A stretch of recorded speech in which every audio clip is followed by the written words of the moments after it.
పచ్చ కర్పూరమే నూరి పసిడి గిన్నెల నుంచి తెచ్చి శిరసాదిగ దిగనలది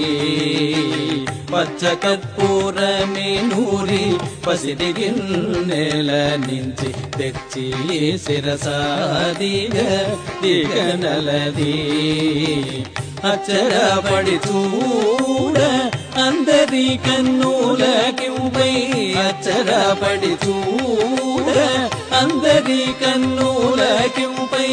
అచ్చరపడి చూడ అందరి కన్నులకింపై అచ్చరపడి చూడ అందరి కన్నులకింపై నిత్యమల్లె పువ్వువలే ఇడుతానుండే స్వామి అచ్చరపడి చూడ అందరి కన్నులకింపై నిత్యమల్లె